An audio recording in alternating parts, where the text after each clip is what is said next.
Ustaz, silakan. Ini apa yang berikutnya tuh? Waktunya. Oh, 001.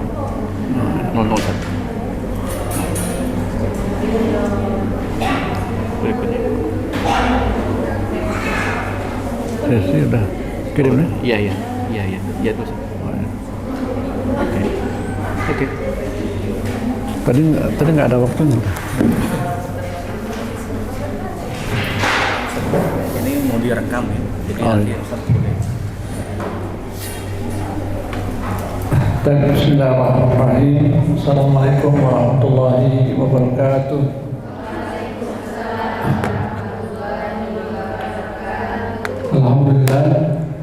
Alhamdulillahilladzi an'amana bi ni'matil iman wa asbahna bi ni'matihi ikhwana. Asyhadu an la ilaha illallah wa asyhadu anna Muhammadan abduhu wa rasuluh alladzi la nabiyya ba'dahu. Allahumma shalli ala Muhammad wa ala alihi wa sahbihi wa man wala. Alhamdulillah, segala puji bagi Allah yang telah memberikan nikmatnya kepada kita, terutama nikmat iman, sehingga dengan nikmat iman kita bersaudara. Salawat serta salam semoga tercurah kepada baginda Rasulullah SAW, serta keluarganya dan para sahabat sekalian. Baiklah, kita pada sesi kedua kita akan membahas surah At-Duha yang dalam hal ini sebelumnya kita akan tilawah dulu surah At-Duha, dan kemudian nanti ada pembahasan kosakatanya, kemudian asbabun nuzulnya, dan kemudian juga ibrah, pelajaran yang bisa diambil, dan selanjutnya adalah bentuk untuk mengawali pertemuan kita buka dengan membaca basmalah. Bismillahirrahmanirrahim. Selanjutnya mungkin satu orang bisa ya tilawah baca surah Tuhan. Ada yang bisa tilawah?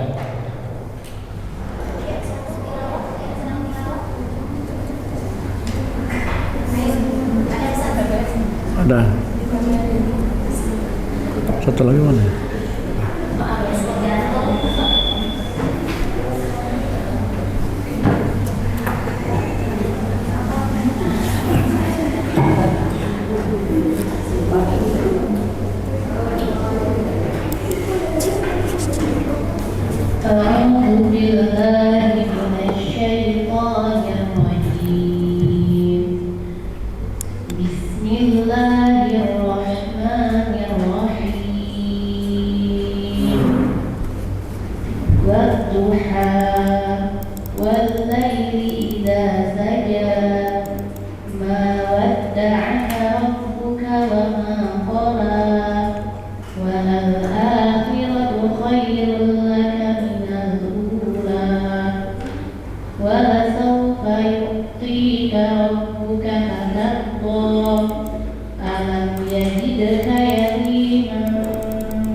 Selanjutnya kita akan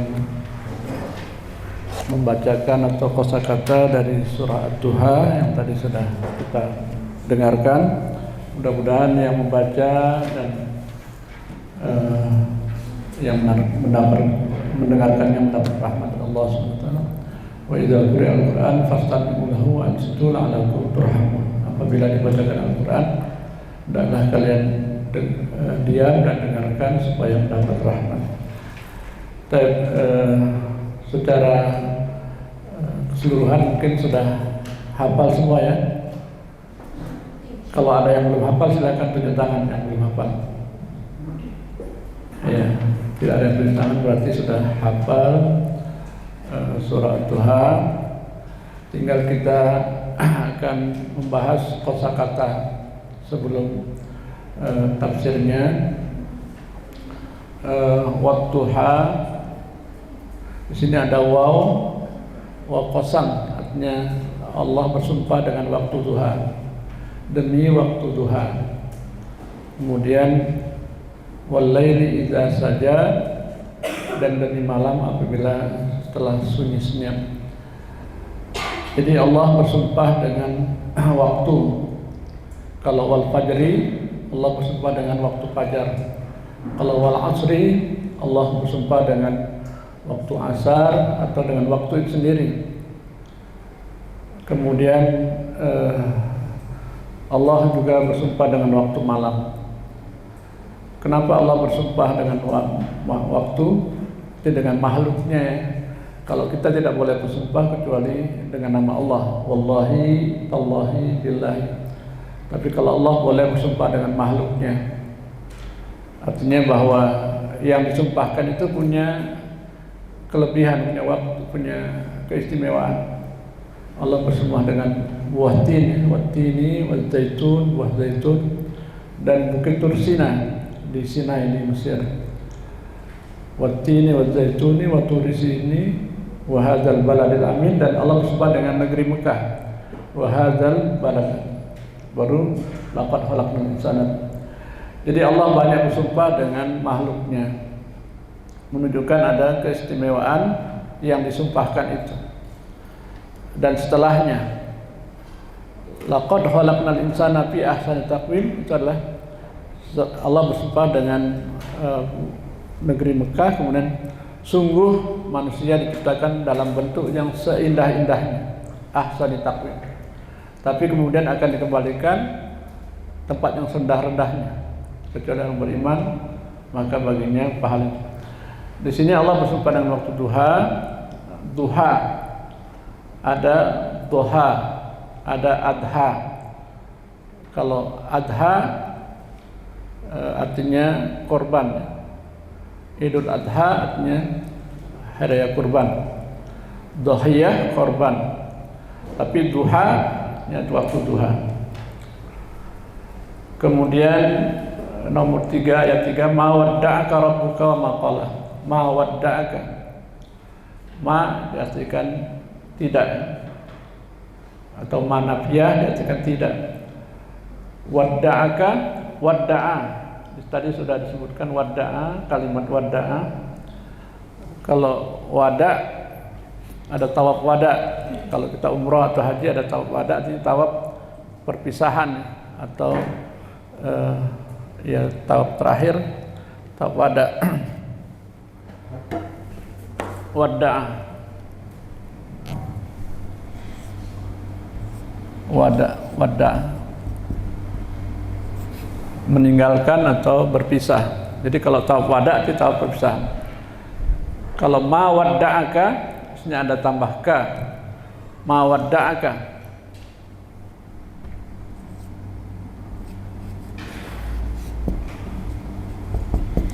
Artinya Tuhanmu tidak membiarkanmu, tidak meninggalkan, tidak memisahkanmu. Ma wadda'aka rabbuka wa ma qala. Artinya Allah tidak meninggalkan Nabi Muhammad. Tapi Nabi Muhammad merasa apa? Ditinggalkan karena sudah 2 malam 3 malam tidak turun wahyu. Nabi Muhammad tidak qiyamul lail ya, dalam nanti adalah asbabun nuzulnya. Ma wadda'aka rabbuka wa ma qala, Tuhanmu tidak membiarkanmu dan tidak membencimu. Ya. Ma wadda'aka rabbuka wa ma qala walal akhiratu khairul laka minal ula, dan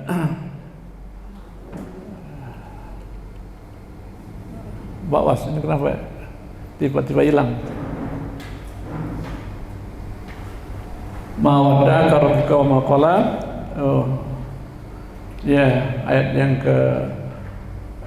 keempat ya, walal akhiratu khairul laka minal ula, dan sungguh yang kemudian itu lebih baik dari yang permulaan.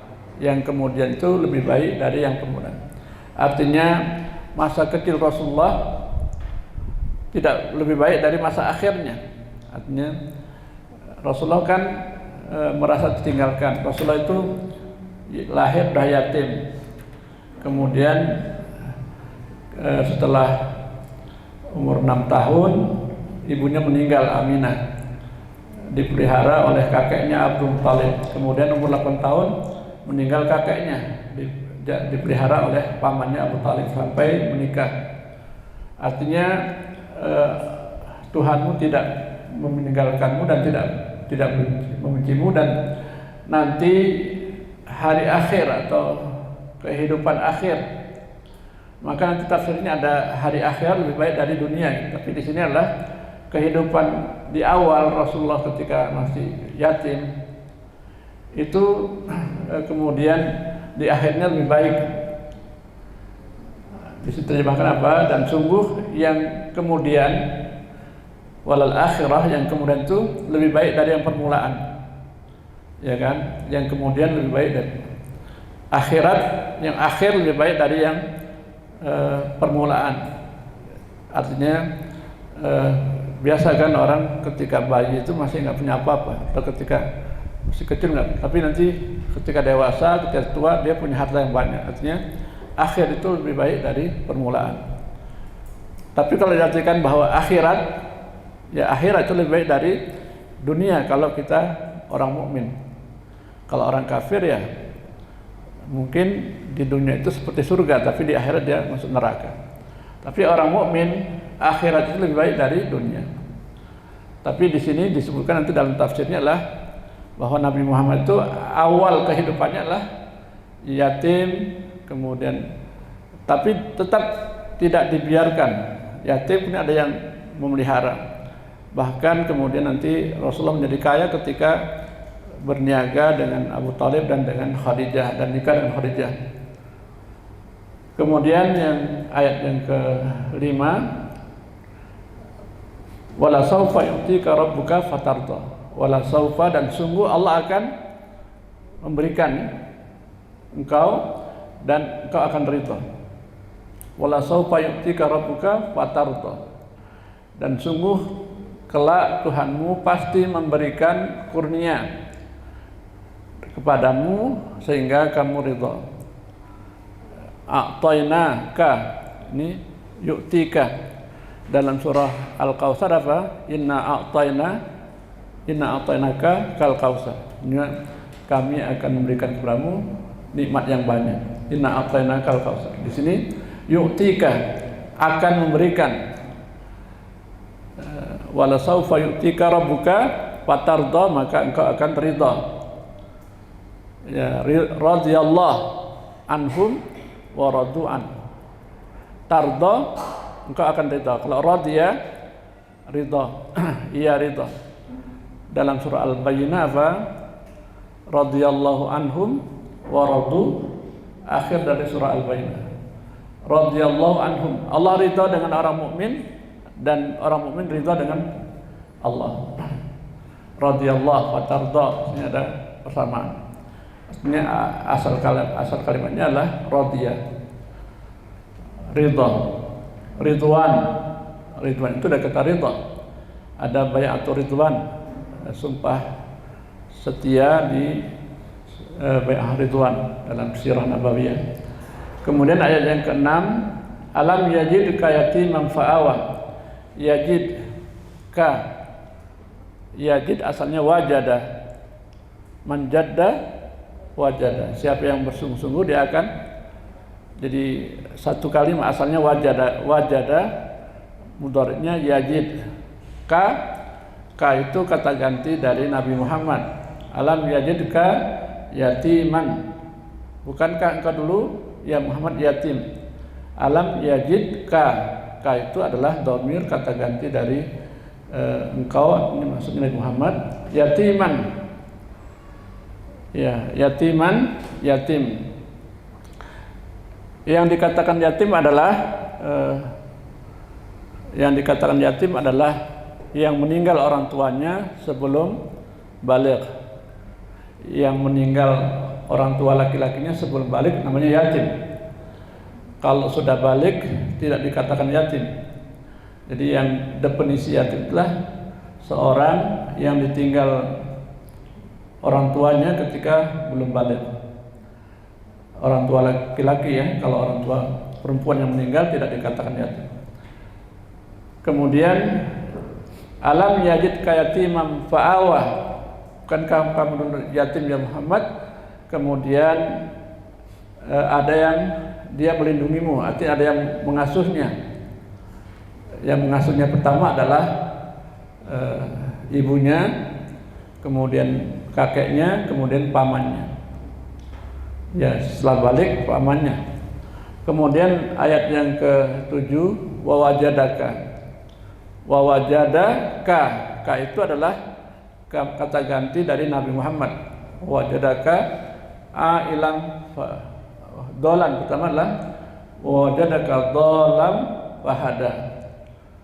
Bukankah engkau dulu dolan, bingung ya? Dolan itu bingung. Tapi kalau dalam surah Al-Fatihah itu ada waladhdallin, itu sesat. Jadi satu kata tapi dua arti, ada arti dolan itu bingung. Ketika Rasulullah berusia 40 tahun itu bingung melihat kondisi masyarakat jahiliyah, maka dalam sirahnya Rasulullah pernah bersembunyi di gua Hira. Dolan fahada dari kata hada. Kalau ihdina itu artinya tunjukilah kami. Jadi hada Allah menunjuki, fahada. Wa wajadaka dolan fahada. Bukankah kamu dulu bingung, kemudian Allah menunjukinya dengan turunnya wahyu pertama, Iqra bismi rabbikal ladzi khalaq. Bacalah dengan nama Tuhanmu yang menjadikan khalaqal insana min 'alaq, yang menjadikan manusia dari 'alaq, segumpal darah, segumpal daging. Ila akhir ayat 5 ayat. Kemudian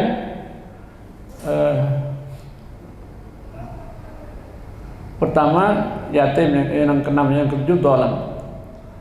Yang ketiga ayat 8 adalah wa wajadaka 'ailan fa'aghna. Bukankah engkau dulu ya Muhammad ailan? Ailan itu ya miskin, tidak punya bapak, miskin, diasuh oleh kakeknya, kemudian pamannya, kemudian kaya. Fa'aghna, Allah mengkayakan.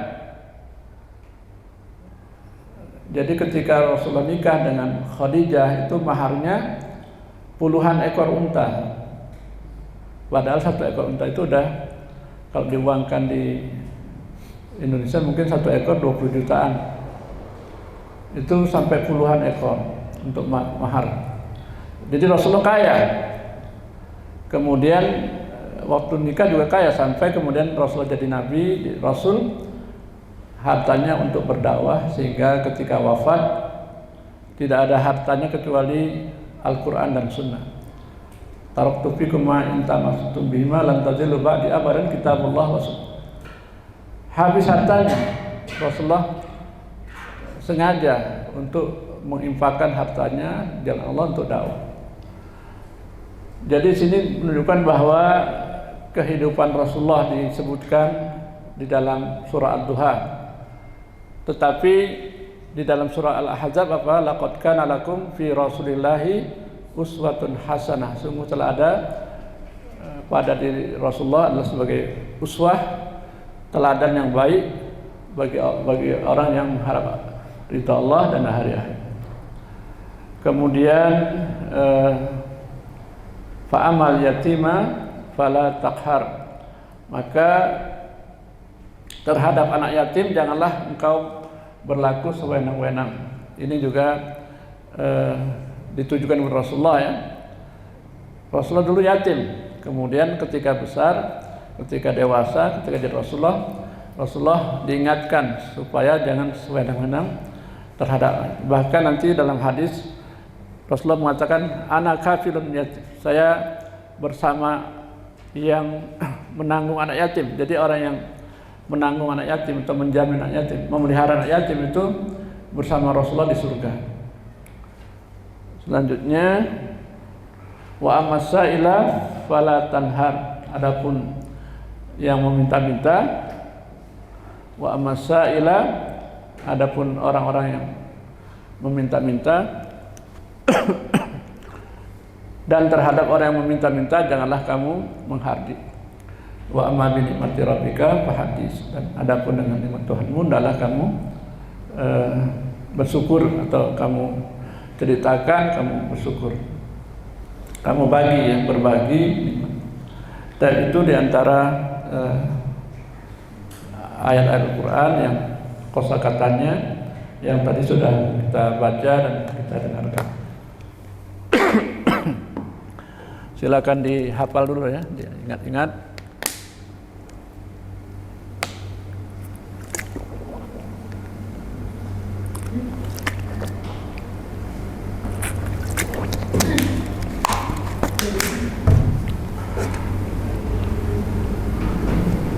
Selanjutnya adalah kandungan ayat.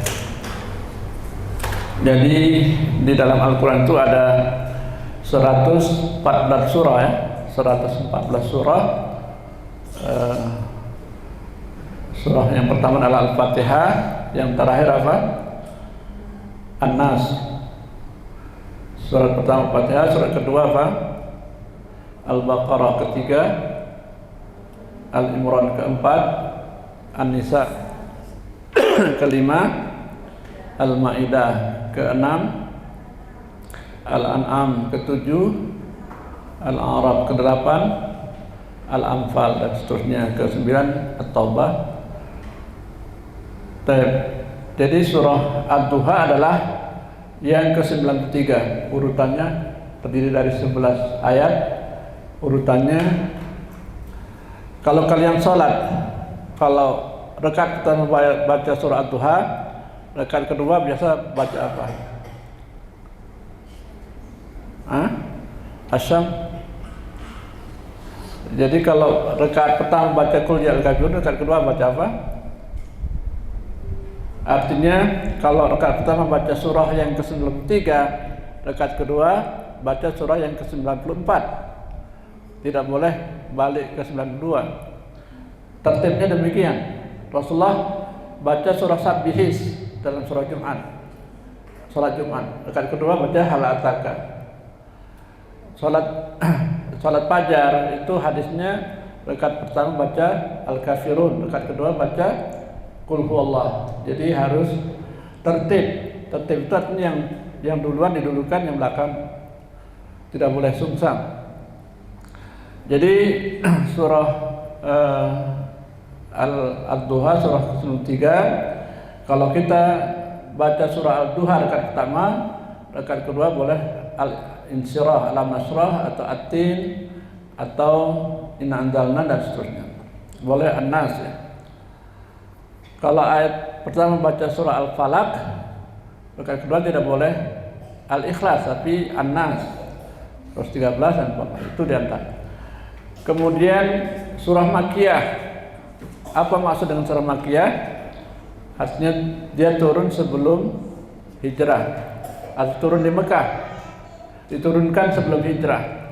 Kalau surah Al-Madaniyah artinya turun setelah hijrah, turun di Madinah atau turun di Mekah tapi Rasulullah sudah hijrah. Kemudian turun di Arafah ya, ketika haji wada, maka dia masuk surah Al-Madaniyah atau ayat Al-Madaniyah. Jadi setelah surah Al-Lail, wal laili idza yaghsha wan nahari idza tajalla wa ma khalaqaz zakara, seterusnya baru surah Ad-Duha. Kemudian surat ini menjelaskan keadaan dan keutamaan pemimpin orang-orang yang bertakwa, yaitu Rasulullah. Kemudian ini adalah asbabun nuzul, sebab turun ayat ini. Kenapa turun surah Ad-Duha? Jadi kalau Al-Quran sebagian itu ada asbabun nuzulnya. Asbab jamak dari sebab. Asbabun nuzul artinya sebab turun. Surah Al-Ikhlas sebab turunnya adalah ada orang kafir Quraisy mengatakan sif rabbuka. Coba ya Muhammad sifatkan Tuhanmu. Kalau Tuhan kami kan kelihatan patung. Maka jawabnya turun jadi Rasulullah kemudian membacakan surah Al-Ikhlas dengan ditanyanya pertanyaan itu, maka turun surah Al-Ikhlas bahwa Allah adalah Ahad, Allah Somad, lam yalid wa lam yulad, seterusnya. Sedangkan ini adalah sebab turunnya adalah istaka Rasulullah sallallahu alaihi wasallam falam yakum lailataini aw salas faja'tu imra'ah faqalat ya Muhammad inni la arju ayyakuna syaitanuk qad tarakaka lam arahu qaribaka mundu lailatan aw salas. Qala fa anzalallahu azza wa jalla wad-duha wal laili idza saja ma wadda'aka rabbuka ma qala. Jadi Rasulullah sallallahu alaihi wasallam pernah sakit. Karena sakit maka 2 malam atau 3 malam itu tidak turun wahyu, tidak ada ayat Al-Quran turun. Dalam riwayat yang lain 3 bulan tidak turun wahyu setelah turun surah Iqra. Ini ada fatrah terputus wahyu sehingga Rasulullah sedih. Maka surah ini menghibur Rasulullah SAW sehingga mawadah Tuhanmu tidak meninggalkan, ya kan? Jadi Rasulullah sakit hingga tidak dapat qiyamul lail selama 2 atau 3 malam. Maka seorang perempuan Ummu Jamil itu istri dari Abu Lahab. Tabbat yada Abi Lahab wa tab.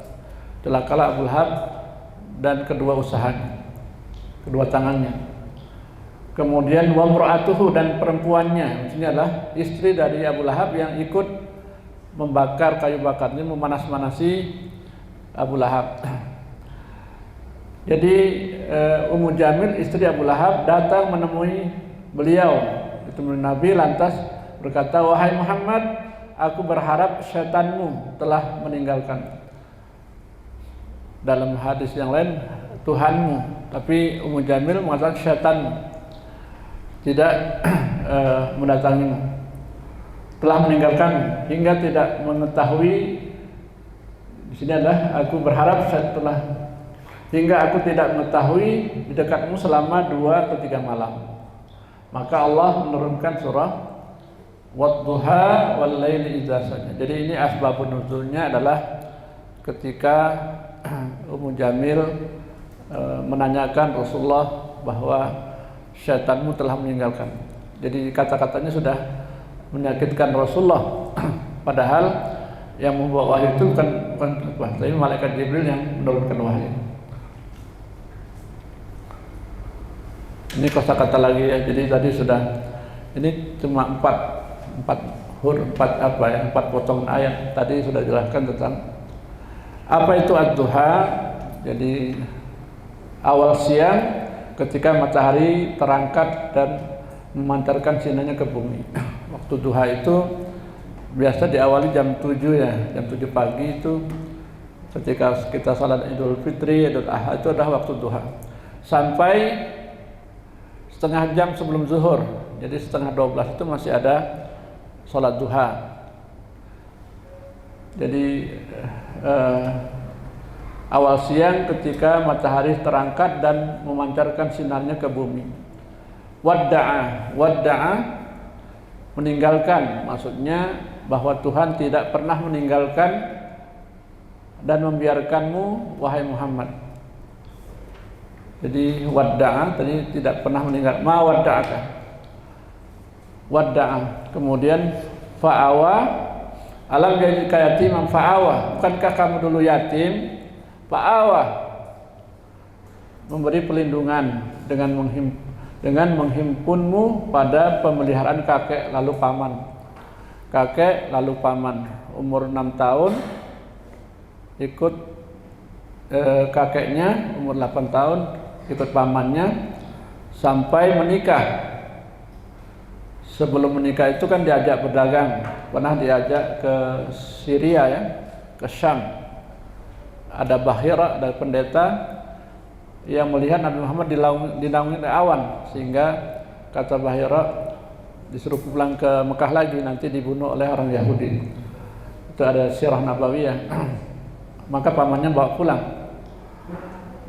Pamannya sudah tahu tanda-tanda kenabian melalui Bahira, pendeta, tapi sampai akhir hayatnya pamannya tidak beriman kepada Nabi Muhammad sebagai utusan Allah. Itulah diantara bahwa hidayah itu adalah murni dari Allah, sehingga Nabi Muhammad sendiri tidak bisa memberikan hidayah kepada pamannya.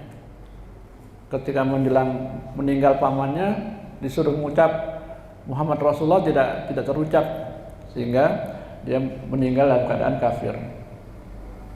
Kemudian ayat terakhir, wa amma bi nikmati rabbika fahaddits. Bi nikmati rabbika, dengan nikmat Tuhanmu, yaitu nikmat kenabian dan nikmat lainnya, maka beritahu, ceritakan. Maka Nabi Muhammad sudah balagha risalah, sudah menyampaikan risalahnya, wa addal amanah, dan juga menunaikan amanah, wa nasahal ummah, dan sudah menasihati umatnya, sehingga sudah sempurna. Kemudian pelajaran yang bisa diambil.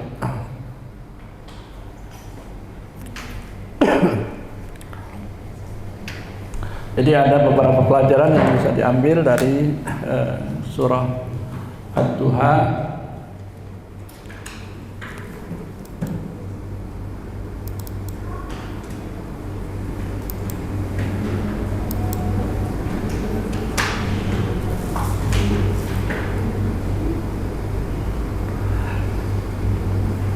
Yang pertama adalah bahwa surat ditunjukkan khusus kepada silakan kalau mau dicatat dulu.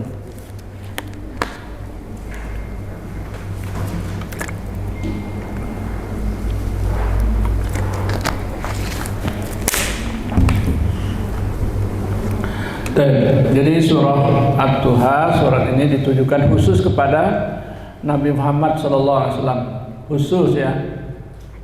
Tapi ibrahnya, pelajarannya adalah termasuk kita harus mengambil pelajarannya, karena Nabi Muhammad sebagai uswah hasanah, contoh teladan. Maka ini memberi pelajaran kepada orang-orang beriman. Ya, kita adalah bahagian orang mukmin beriman. Antara lain adalah bahwa kehidupan itu tidak selalu terang benderang dan indah seperti waktu duha.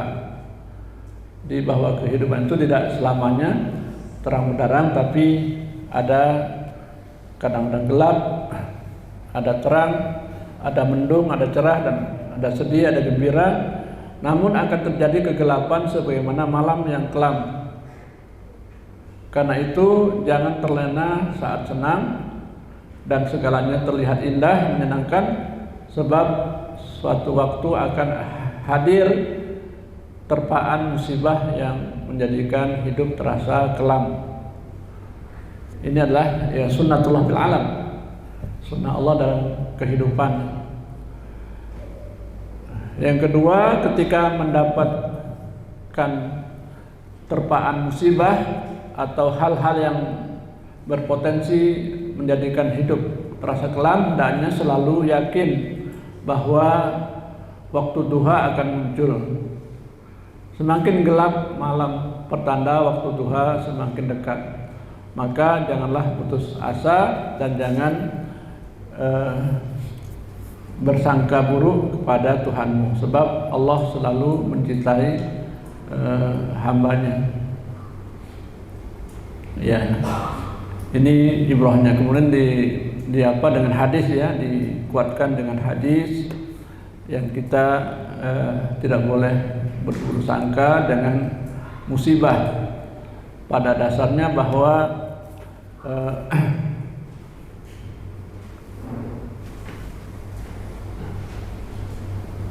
ya di sini bahwa hidup itu ujian. Senang atau susah adalah ujian. Kalau senang, bagaimana kita waktu senang kita ingat kepada Allah, maka Allah akan ingat waktu kita sempit. Jadi jangan waktu sempit baru ingat Allah, tapi waktu senang juga ingat kepada Allah. Nanti Allah akan membantu ketika dalam waktu sempit. Dalam hadis qudsi yang meriwayatkan firman Allah. Jadi ada beda hadis qudsi dengan hadis nabawi. Kalau hadis qudsi itu lafadznya dari Rasulullah, tapi maknanya dari Allah. Kalau hadis nabawi tidak ada kata firman Allah, maka lafadz, redaksi dan maknanya dari Rasul. Umpamanya innamal a'malu binniyat, itu lafadz dan maknanya dari Rasulullah. Tapi kalau Al-Quran itu lafadz, teksnya dan maknanya dari Allah, sehingga Al-Quran tidak boleh dirubah. Kalau hadis mungkin bisa salah redaksinya, tidak pas ya. Tapi kalau Al-Quran tidak boleh salah, sehingga Al-Quran juga dijamin Allah penjagaannya. Hadisnya adalah ana inda zanni abdi. Ya. Ana inda zanni abdi bi wa ana ma'ahu idza zakarani. Jadi artinya bahwa saya atau aku berada pada prasangka hambaku padaku. Prasangka atau zon. Ana inda zanni abdi bi. Aku berada pada prasangka hambaku padaku. Aku bersamanya kalau ia mengingatku. Jadi Allah bersama kita kalau kita mengingat Allah. Jadi aku bersamanya kalau dia mengingat Allah. Apabila dia mengingatku dalam kesendiriannya, maka aku mengingatnya dalam kesendirian. Kalau kita zikir sendiri, Allah juga ingat sendiri. Apabila dia mengingatku dalam kerumunan, maka aku mengingatnya juga dalam kerumunan yang baik. Majelis ya, majelis zikir, maka Allah juga mengingatnya dalam majelis zikir. Maka aku mengingatnya dalam kerumunan yang baik. Apabila ia mendekat kepadaku sejengkal, satu jengkal ya, maka aku mendekat kepadanya satu hasta, sehasta ya. Ini sebasta, sehasta maksudnya sehasta, bukan sebasta. Apabila ia mendekat kepadaku sehasta, maka aku mendekat kepadanya sedepa. Sedepa itu lebih kurang 1,5 meter ya. 1 meter ya maksudnya. Apabila aku mendekat kepadanya sedepa, maka aku datang kepadaku dengan berjalan. Tadi kalau sehasta sedepa. Apabila ia datang padaku dengan berjalan, maka aku mendekat kepadanya dengan berjalan kaki, berjalan cepat. Jadi ini adalah tentang bagaimana Allah bersama kita. Allah bersama Nabi Muhammad SAW sejak dari mulai dalam kandungan. Sudah meninggal ayahnya, tapi Allah melindunginya sampai wafat. Maka di sini juga hadis ini menjelaskan bahwa Allah bersama kita kalau kita selalu mengingat Allah. Dan kemudian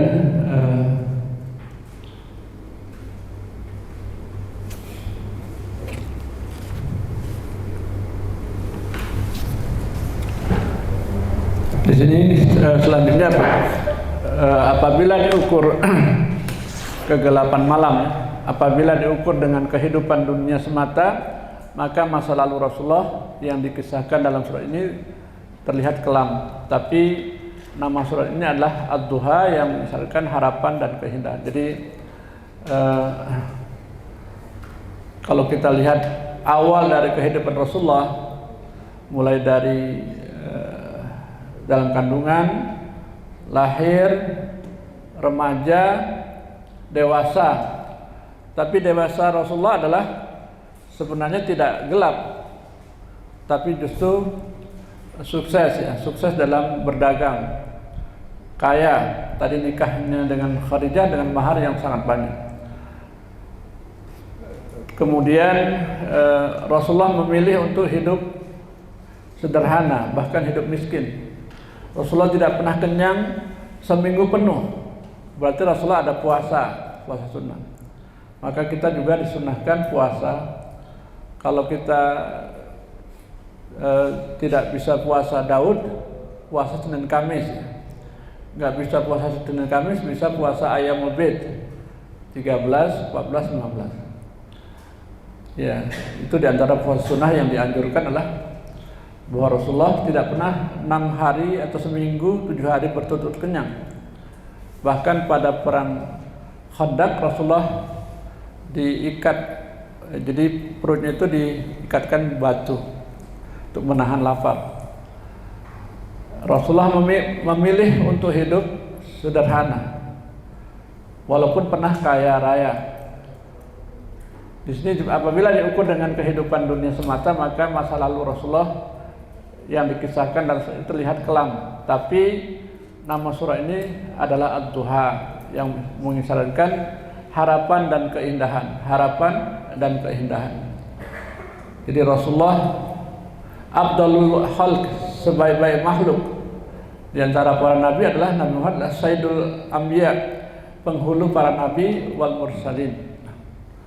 Jadi Rasulullah adalah Sayyidul Anbiya. Kelamnya kehidupan dunia biasanya tervertikal. Jadi kelamnya dunia ini disimpulkan ada 3 hal, tapi mungkin bisa lebih ya. Yang pertama, ditinggalkan orang terdekat dan tersayang, apalagi ditinggalkan dalam keadaan belum punya kemandirian. Jadi Rasulullah ditinggalkan dalam keadaan masih di dalam kandungan 2 bulan. Di dalam soal Barzanji walam matamma hamlu sahrain. Jadi ada Barzanji, kalau ada orang lahiran atau diberartikan berjanji, itu Rasulullah ditinggalkan ayahnya Abdullah ketika dalam kandungan 2 bulan oleh Aminah. Tatkala umur 6 tahun meninggal pula Aminah ketika ziarah kubur, pulang dari ziarah kubur bapak istri suaminya. Kemudian juga di sini adalah kegelapan, istilah tidak memiliki pengetahuan dan petunjuk jalan yang mengarah kepada kebahagiaan. Jadi kelam kehidupannya biasanya terus. Jadi yang kedua adalah kelamnya kehidupan adalah ketika tidak memiliki pengetahuan atau petunjuk jalan yang mengarahkan kepada kebahagiaan. Artinya bahwa harta itu tidak menjamin kebahagiaan, tapi yang menjamin kebahagiaan itulah hidayah Allah, rahmat Allah. Banyak orang yang tinggal di dusun ya, kita lihat dia kurang bahagia, tapi mereka merasa bahagia dengan keadaan yang mereka miliki. Jadi kebahagiaan itu bukan diukur dengan harta, tapi dengan hidayah Allah. Yang ketiga, terjauhkan dari kekayaan dan sarana. Jadi kalau kita melihat kebahagiaan diukur dengan materi, maka orang miskin seolah-olah tidak bahagia. Padahal Nabi Muhammad adalah orang yang paling bahagia, walaupun dia adalah akhir dari kehidupan itu adalah dia memilih untuk hidup sederhana dan miskin. Apa bukti Rasulullah miskin? Ya hadis Rasulullah, taraktu fikum ma in tamassaktum bihi lan tadillu ba'di abadan, kitabullah wa sunnah. Aku tinggalkan kepada kalian 2 perkara. Kalau kalian berpegang kepada keduanya, tidak akan tersesat selamanya, yaitu kitabullah wa sunnah, Al-Quran dan hadis. Jadi yang menjadi warisan Nabi atau warisan sahabat dan warisan umat Islam adalah Al-Quran dan hadis.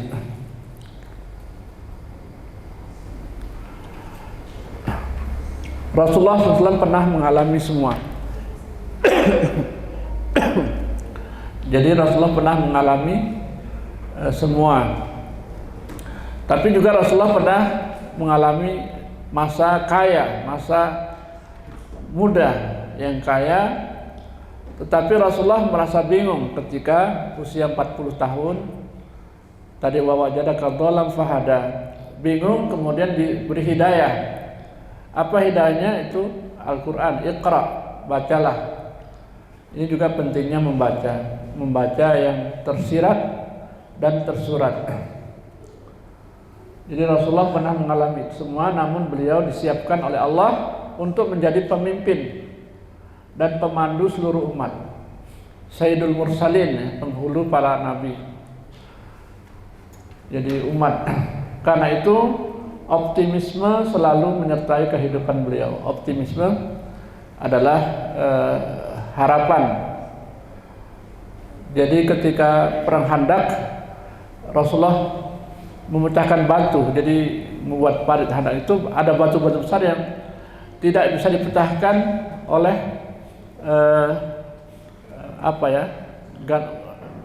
godam ya, oleh palu yang besar, sehingga mereka sahabat itu memanggil Rasulullah untuk memecahkan batu besar, dan Rasulullah dipecahkan batu itu memercikan api.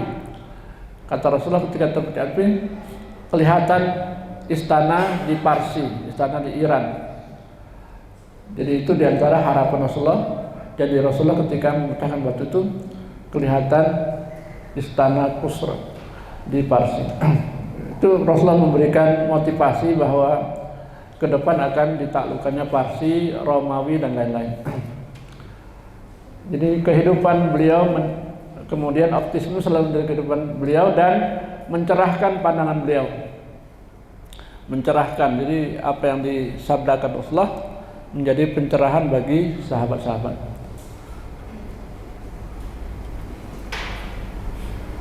Kesimpulan dari uraian di atas, bahwa yang memberikan pelindungan padamu saat yatim, memberi petunjuk padamu saat tidak mengerti, dan mencukupi ketika fakir. Jadi kalau urutannya memang pertama adalah pelindungan ketika yatim, yang kedua mencukupi ketika fakir, itu usia remaja, usia dewasa. Kemudian memberi petunjuk ketika tidak mengerti, artinya umur 40, ya kan, sudah nikah, sudah punya anak dengan Khadijah. Anaknya itu siapa nama anaknya yang kemudian menjadi punya cucu adalah Fatimah. Fatimah punya anak Hasan dan Husain. Maka keturunan Nabi Muhammad adalah dari pihak anak perempuan, ya kan, dari anak Fatimah. Cucunya adalah Hasan dan Husain yang kemudian itulah yang menjadi sampai sekarang cucunya itu ada di Indonesia, ada di Amerika, di Eropa, di Yaman. Cucunya bertebaran melalui garis keturunan dari Fatimah.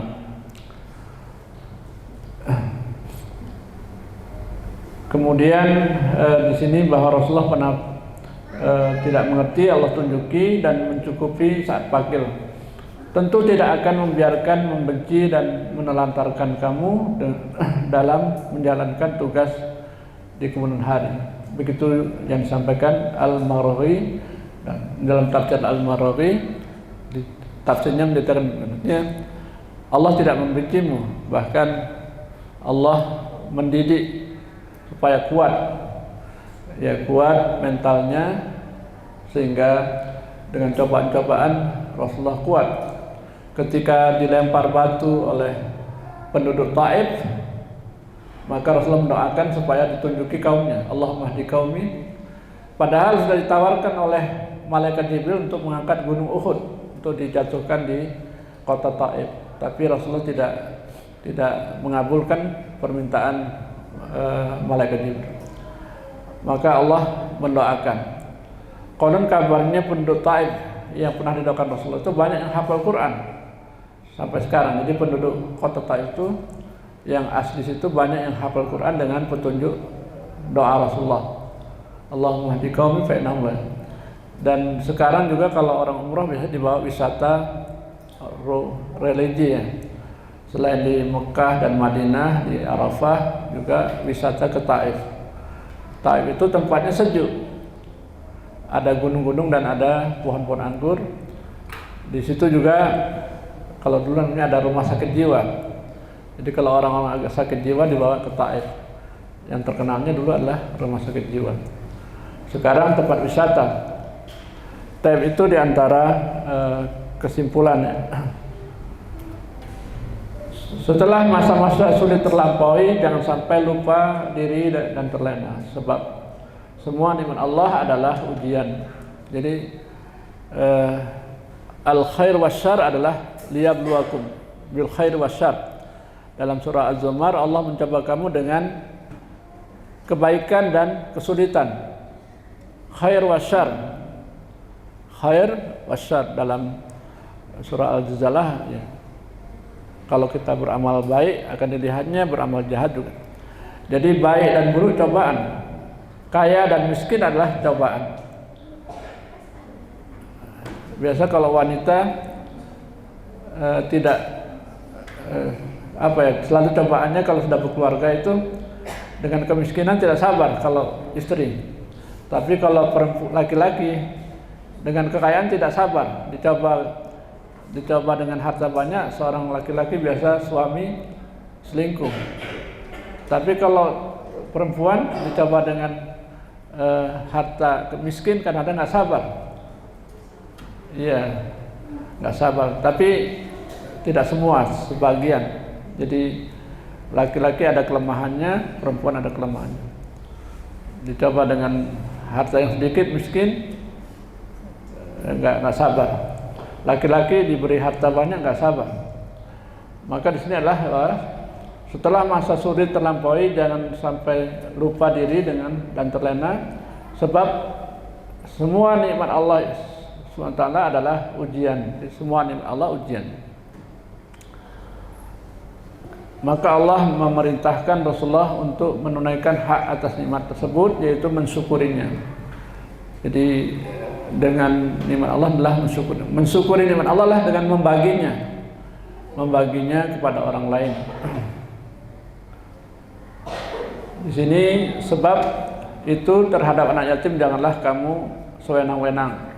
Santuni anak yatim, kemudian berikanlah hak pendidikan padanya, penuhilah kebutuhan hariannya. Memang anak yatim ada yang kaya juga. Kalau orang kaya, suaminya kaya, kemudian meninggal, maka anak yatim itu kaya. Maka kayanya anak yatim tidak boleh sembarangan menggunakan hartanya, tidak boleh memakan harta anak yatim. Makanya dalam zakat itu anak yatim tidak berhak menerima zakat. Tidak ada bagian anak yatim, tapi yang adalah orang miskin dan fakir. Karena orang anak yatim biasanya adalah kalau orang tuanya kaya ya dia kaya. Maka Rasulullah di sini juga bersabda, wa ana kafilun al yatim fil jannah. Saya bersama anak yatim. Jadi orang yang menanggung anak yatim, menampung anak yatim, maka dia akan di surga bersama Rasulullah. Rasulullah kemudian mengapakan? Jadi ini jari wusta, sabah telunjuk sama jari tengah.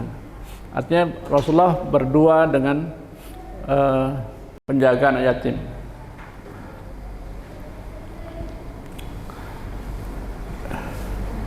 Ini tadi pelajaran pertama atau kesimpulan. Yang kedua adalah dan terhadap orang yang minta-minta, wa amasaila, meminta-minta, yaitu orang miskin.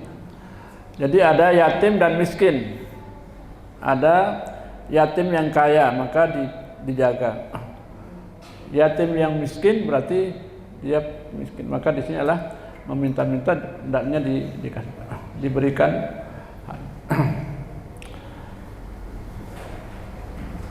Dan terhadap orang minta-minta, janganlah kamu menghardiknya, sayangi orang-orang yang lemah dan tidak berdaya. Kemudian juga kalau kita bersedekah kepada anak yatim atau orang miskin, minta-minta jangan dibangkit-bangkit, jangan diungkit-ungkit. Tapi kalau bisa tangan kanan kita atau tangan kiri kita tidak tahu apa yang kita sedekahkan dengan tangan kanannya.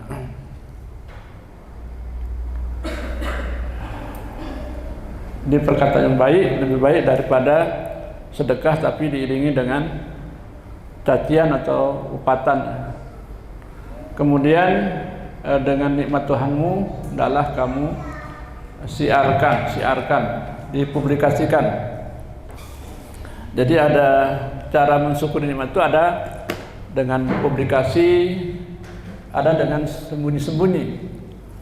Kalau kita bantu teman dekat kita yang dia mungkin malu kalau disebut-sebut, maka itu dengan cara sembunyi-sembunyi, tidak disiarkan ke orang lain. Kalau memang untuk publik, punya ada perlombaan ya, berlomba-lomba untuk infak. Seperti Nabi Muhammad pernah menawarkan perang Tabuk itu musim panas dan kurang pembiayaan, maka siapa yang bisa berinfak, maka Abu Bakar menginfakkan semua hartanya, kemudian Umar menginfakkan separuh hartanya, kemudian Abdurrahman bin Auf dan Utsman bin Affan itu menginfakkan beberapa kendaraan kuda dan isinya.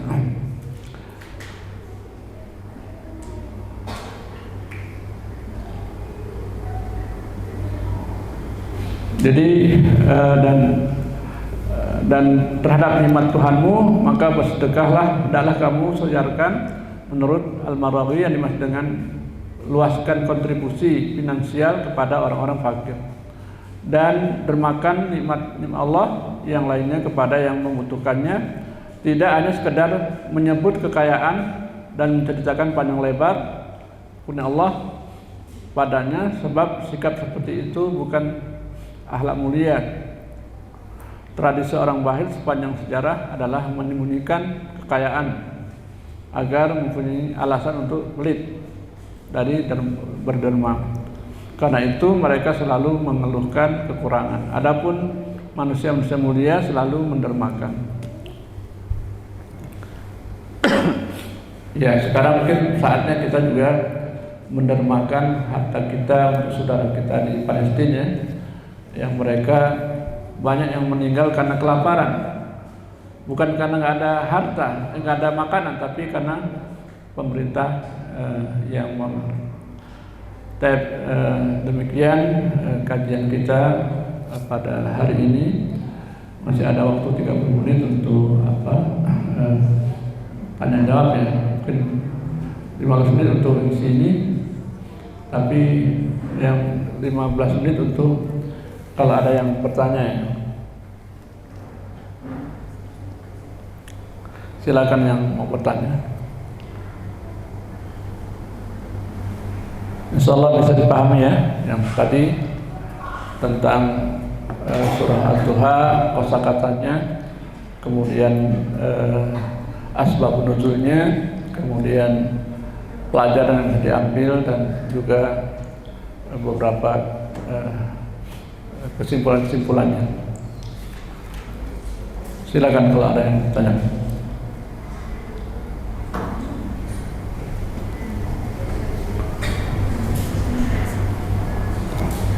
Gimana Pak Wasito? Apa langsung isi apa? Oh itu. Silakan. Ada yang bertanya? Bunda-bunda ini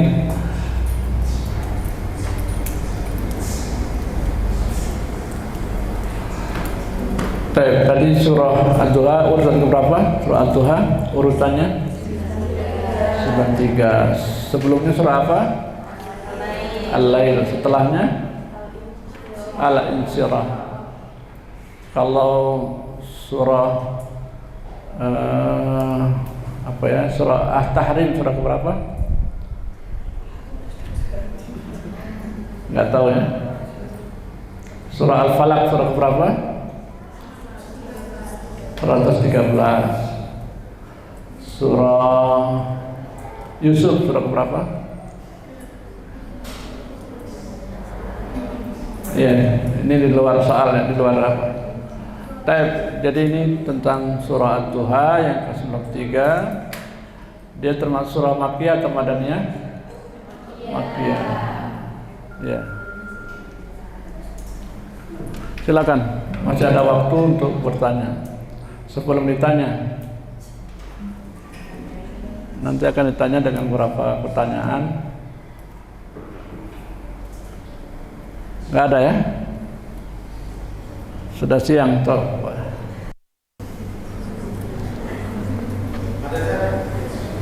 Hah?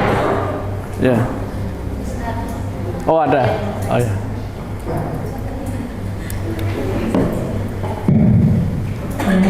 Assalamualaikum warahmatullahi wabarakatuh, Ustaz. Ya. Tadi kita membahas tentang anak yatim ya Ustaz ya. Ya. Ya.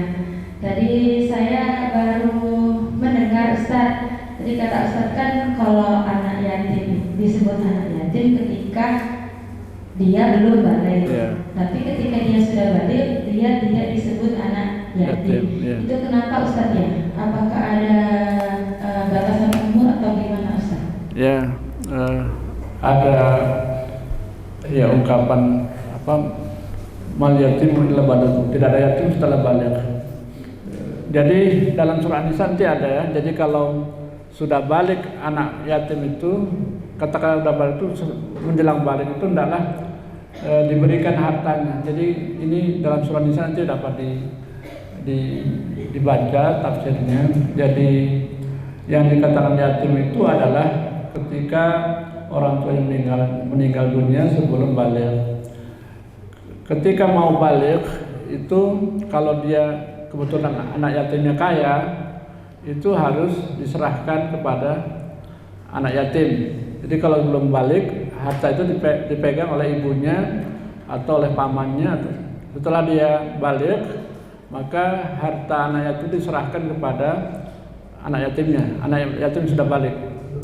Jadi kalau sudah balik, berarti kalau sudah balik kan dia sudah berakal. Jadi akil balik namanya akil balik. Jadi asalnya dari Al-Quran. Jadi surah An-Nisa itu kalau anak kamu sudah balik, hendaklah serahkan hartanya kepada. Makanya kalau orang tuanya kaya meninggal, kemudian ada ibunya itu kemudian menikah lagi, maka dia harus berhati-hati dengan harta anak yatim. Jadi kalau seorang suami meninggal, maka warisnya itu adalah ibu itu 1/8, ngambil harta 1/8 dan sisanya adalah untuk anak, warisnya anak. Jadi kalau ada anak laki-laki, maka anak laki-laki 2 kali bagian perempuan. Jadi itu diantara berhati-hati dengan anak yatim. Jadi anak yatim itu bukan miskin saja, tapi ada yang kaya. Kalau anak yatim yang kaya, maka harus berhati-hati dengan harta anak yatim. Ada orang yang kemudian memakan harta anak yatim, artinya itu disebutkan adalah orang yang yatim itu kaya, kemudian hartanya dimakan oleh yang memeliharanya. Dia boleh mengambil kalau dia miskin, yang memelihara yatim miskin, dia boleh mengambil secukupnya, sewajarnya, tidak boleh zalim. Zalim itu mengambil hak orang lain dengan cara tidak wajar. Jadi yang mengatakan batas anak yatim itu adalah sampai balik adalah Al-Quran. Tidak ada. Makanya ya tadi bahwa anak yatim itu harus disantuni dan dijaga. Dijaga artinya tidak boleh dimakan hartanya. Kemudian juga ada istilah kalau ada orang meninggal kemudian ada anak yatimnya, maka kemudian yang tahlilan itu tidak mau makan. Alasannya itu ada harta anak yatim. Tapi kalau kemudian yang ngasih makan itu bukan dari harta mayat itu, tapi dikumpulkan dari harta tetangga, itu nggak apa-apa. Kalau mungkin diumumkan bahwa ini bukan harta anak yatim. Kan ada orang yang tidak mau tahlilan atau tidak mau makan karena ada anak yatim yang ditinggalkan. Jadi suaminya meninggal, istrinya itu masih punya anak kecil, maka kalau kemudian dia buat tahlilan ada makanan, itu ada yang tidak mau makan, alasannya karena memakan harta anak yatim. Bisa ya pahami ya? Jadi anak yatim itu adalah orang yang ditinggal orang tuanya belum balik. Kemudian batas balik itu adalah kalau bagi anak perempuan sudah haid, itu dia sudah umur 12 tahun balik, umur 12 tahun atau katakanlah dia tamat SD ya, mau masuk SMP balik, haid, maka dia sudah balik. Kalau laki-laki umur 13 tahun, 14 tahun dia bermimpi, mimpi basah, ya, keluar sperma, maka dia balik. Kalau kemudian umur 15, 17 tidak keluar haid, tidak mimpi, maka dia juga sudah dinyatakan balik karena balik sesuai dengan usia rata-rata anak-anak yang sehat ya, atau anak-anak yang seusianya. Itu batas balik. Artinya kalau sudah berakal dan balik, maka dosanya sudah ditanggung oleh anak yang sudah balik. Kalau belum balik, belum ada dosa. Tapi kalau dia berbuat salah, nanti orang tuanya yang tidak mengajari yang salah kalau belum balik. Jadi kalau sudah balik, kemudian dosanya ditanggung oleh anak yang tadi. Tapi nanti orang tuanya, dia akan disalahkan kenapa tidak diajari ketika masih kecil. Katakanlah sudah balik tidak bisa sholat, maka yang disalahkan adalah kalau sudah balik berarti dosanya untuk anaknya. Tapi ayahnya disalahkan kenapa tidak diajari ketika sebelum balik. Jadi orang tuanya masih ada dosa ketika tidak mengajari anaknya untuk sholat atau untuk yang lain. Walaupun kalau sudah balik ya dosanya masing-masing ditanggung oleh anaknya. Wallahu a'lam bishawab.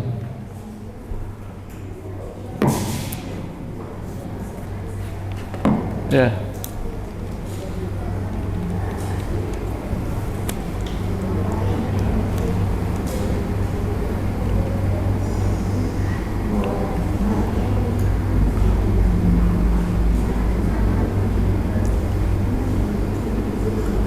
Ya, lanjut kalau ada lagi.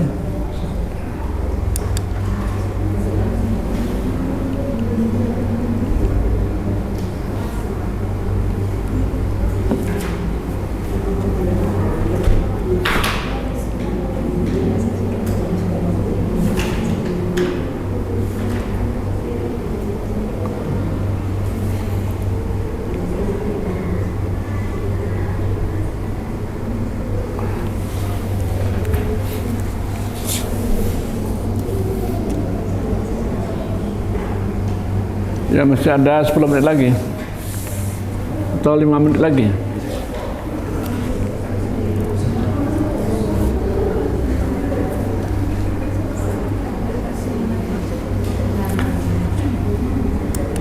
Masih ada yang bertanya?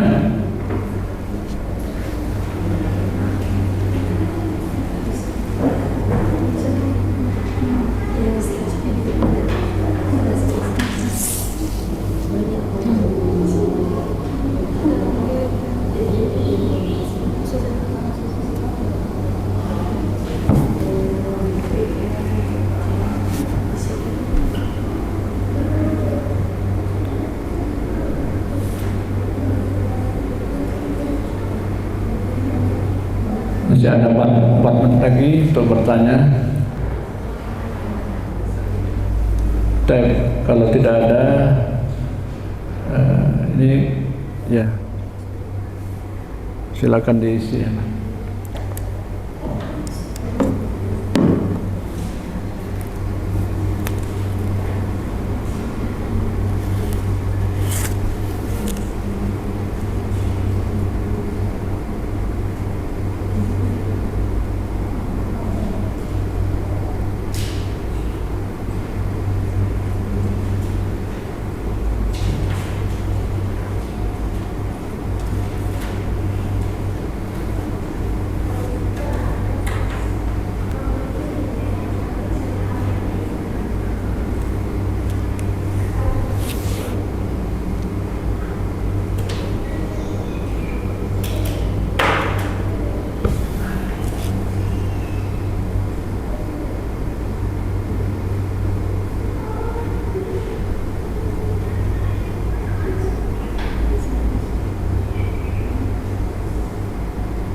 Masih ada 14 menit lagi. Iya.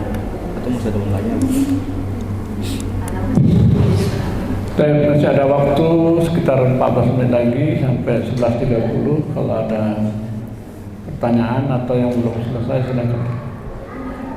Yang ada pertanyaan silakan, masih dibuka sesi tanya jawab.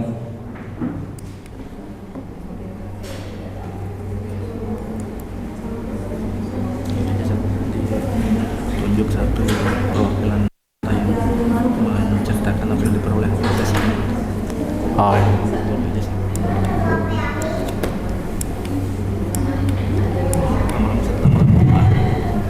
Dan silakan satu orang di antara kalian untuk menjelaskan apa yang telah didapati dalam pertemuan kali ini. Silakan. Kalau sudah selesai jawabannya boleh jadi mungkin sesuai dengan yang dijawab, nggak apa-apa. Siapa? Silakan. Pegang. Siapa? Kirimlah ke sana itu. Nggak ada ya? Itu ada.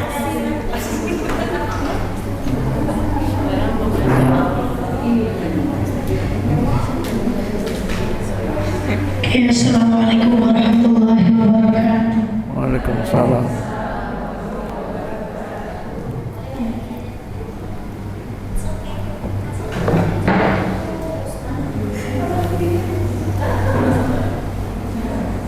Baik, hari ini dari Ustaz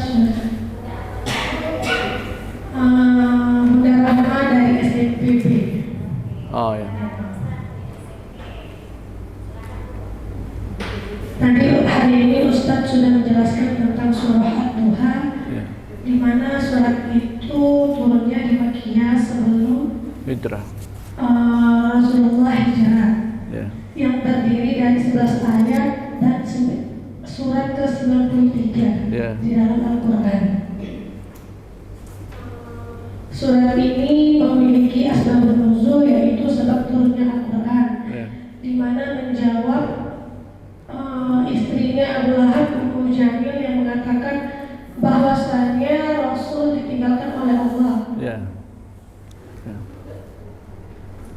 Ditinggalkan oleh Allah, lalu karena tidak turun-turunnya Al-Quran, maka dari itu Allah langsung menurunkan surah Ad-Duha untuk menjawab pertanyaan dari istrinya Abu Lahab, yaitu Ummu Jamil.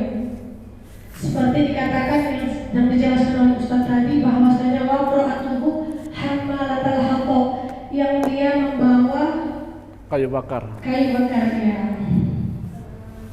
Jadi Allah menjawab pertanyaan itu, lalu turunlah untuk menenangkan hati Rasulullah, di mana surah Ad-Duha itu seperti umpama dari pagi hari yang menghilangkan kegelapan. Begitupun seperti hati Rasul yang bersedih, jika lagi bersedih tidak akan lama dan akan timbul waktu duha.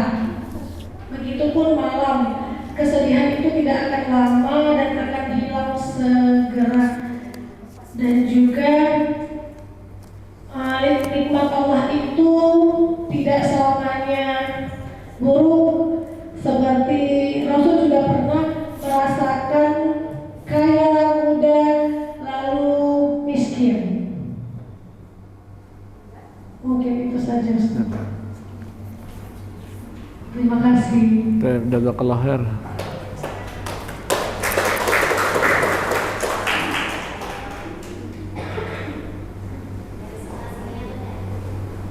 Ada lagi yang nambahin? Ini tepat. Itu apa nih? Mic-nya.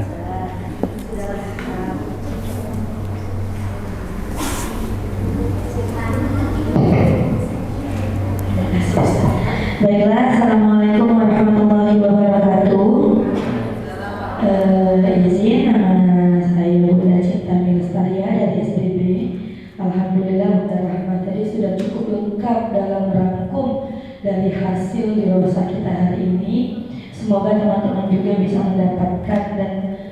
memahami dari apa yang sudah dijelaskan. Nah, saya cuma mau menambahkan dari CFI tadi juga ada beberapa kata yang diulang. Surah ini memang khusus turunnya untuk Nabi Muhammad SAW.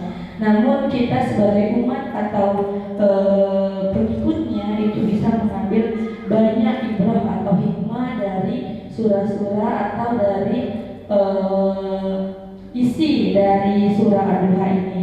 Seperti yang di akhir sudah disimpulkan bahwa ada setidaknya sekitar 3 hal yang harus yang bisa kita ambil dari surah ini, dan jangan sampai kita selalu bersedih karena